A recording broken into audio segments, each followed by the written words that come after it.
Alrighty, so I'm making this video for people who own or are trying to work on a 1999 Daewoo Nubira SX with a 2.0 liter engine in it. This is going to be replacing your camshaft sensor.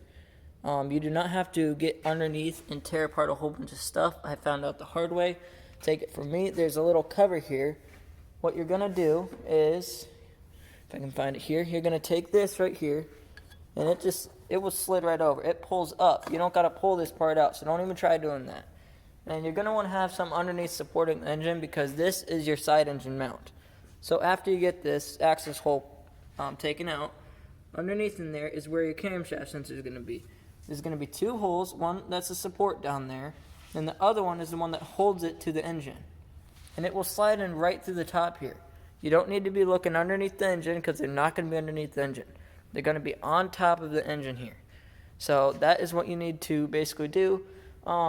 If you're getting a camshaft sensor code on your car, highly recommend you look into it and find the problem. Don't just start replacing parts. It's a bad idea. I personally did some research and dug into the car and found out it was a camshaft sensor. So I pulled the old one out, which is right here. This is going to be the old camshaft sensor.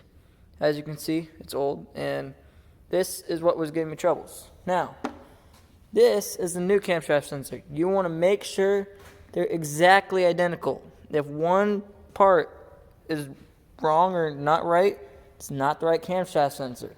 Get the right one, and you're going to install it. Now, don't go through taking this off. I did loosen it to get a little bit access to see what was going on in there. This is going to go right on top.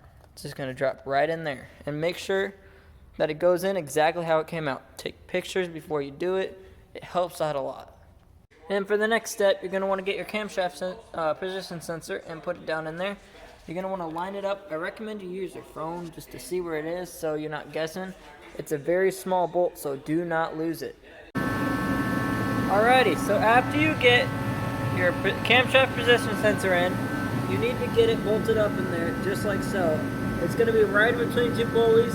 Be extremely careful not to drop that little nut down there because it's going to be a pain in the butt and you're going to have to take off all the bottom just to get it out. So don't do that. No matter what, take your time, go spend the extra $20 or $10, whatever it may be, to get the right stuff to get it on there. Once you get it on there, it's pretty simple. It's a plug and play situation. Just going to plug it in, and then your camshaft sensor is installed. Now, you got to go and put back everything. So starting to put back everything. I don't know why, but mine decided to come out as a stud, so I'm going to have to take this out. This is all the side motor mount right here, so we're going to be working on the side motor mount. So we will get this, and that one is stayed in. So, I'm going to go to my tool cart here. Now, before we do anything, I need to go back and get this little guy and put that cover back on.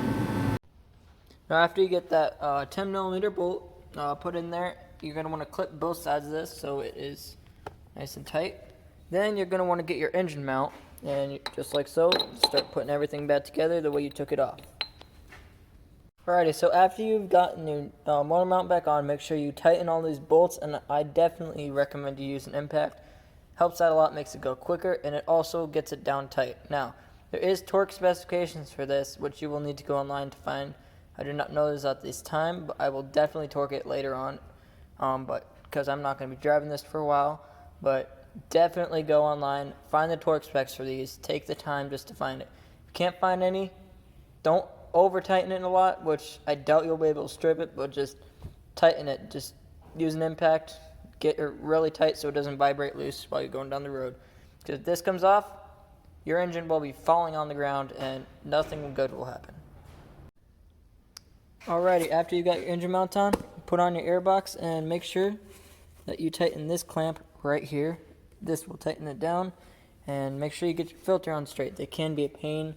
In this case, my coats are broken, so it did like to move on me a lot, but the airbox is on here, and now I need to tighten this down. So that's what your next step is.